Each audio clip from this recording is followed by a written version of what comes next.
Today, we have an absolutely incredible story of transformation.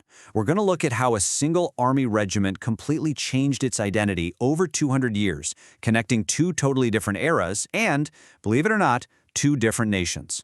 So here's the puzzle. Get this. On one hand, you have the regiment in 1799. It's part of the Madras Native Infantry, and it's made up of Tamil and Telugu soldiers from South India. Okay? Then, on the other hand, you have that same regiment today.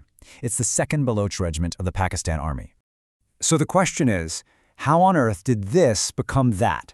How does a unit from South India end up as a core part of the modern-day Pakistan Army? Well, that is the amazing journey we're about to dive into. All right, to crack this mystery, we have to go way, way back to the very beginning. We need to look at the regiment's first identity, which was forged under the British East India Company. Our story kicks off in 1799 in a place called Masulipatam, right on the coast of South India. A British officer raises a local unit, and he calls it the Masulipatam Battalion. Now, its soldiers were from right there in the region, mostly Tamils and Telugus. This was a pretty standard playbook for the British, creating these so-called Madras Native Infantry regiments. And you know, right from the get-go, one thing was constant: change. The name was always shifting. It starts as the Masulipatam Battalion, but within a year, boom, it's the 2nd Battalion of the 15th Regiment. Fast forward to 1824, and it gets yet another name, the 30th Regiment of Madras Native Infantry. And let me tell you, this regiment was busy. It fought all over the subcontinent. We're talking the 3rd Anglo-Burmese War in central India, 2 separate, brutal wars over in Burma. It was even on active duty during the huge Indian Rebellion of 1857. This was a seriously battle-hardened unit.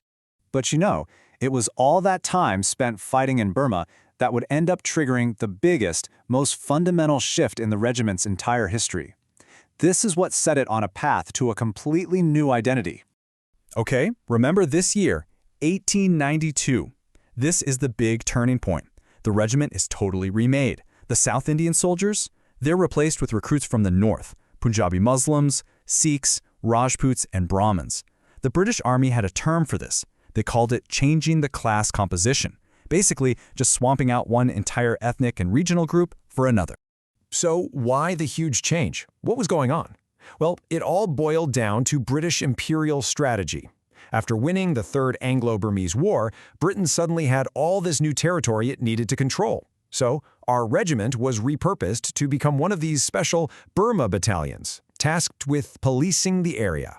Now, this massive change in who the soldiers were and what their job was, well, that quickly led to a new name. A name that would pretty much erase its southern roots and cement this new northern identity for decades. And the final stamp of approval came in 1903, after these major army-wide reforms, led by a guy named Lord Kitchener. That's when it became official. The regiment's designation was formally changed to the 90th Punjabis. The transformation was now official. So you can see the evolution really clearly. It goes from the 30th Madras in 1892 to the 30th Burma Infantry in 1901, and finally the 90th Punjabis in 1903. That original connection to South India? Yeah, that was now officially ancient history. This brand new Punjabi identity was about to be forged in the fires of the First World War, where the regiment was sent to fight thousands of miles from home. So the 90th Punjabis were sent to the Mesopotamian front, which is basically modern-day Iraq. They arrived there in early 1915 to fight against the forces of the Ottoman Empire. And they saw some serious action out there.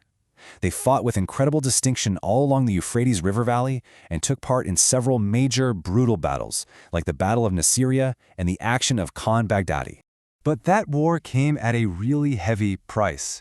In total, the 90th Punjabis suffered 452 casualties during their time in Mesopotamia.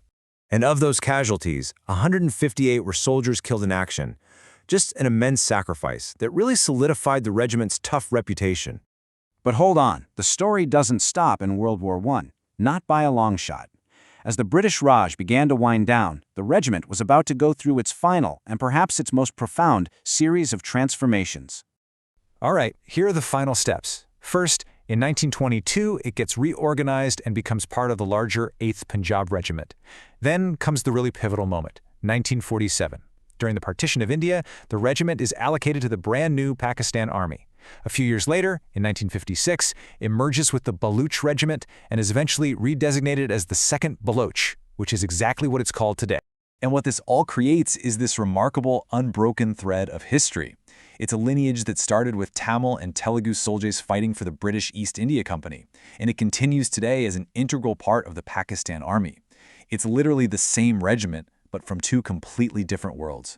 And this whole story really makes you wonder, doesn't it? How many other institutions that we see every day, companies, universities, even government agencies, are hiding a history just as complex and just as surprising as this one?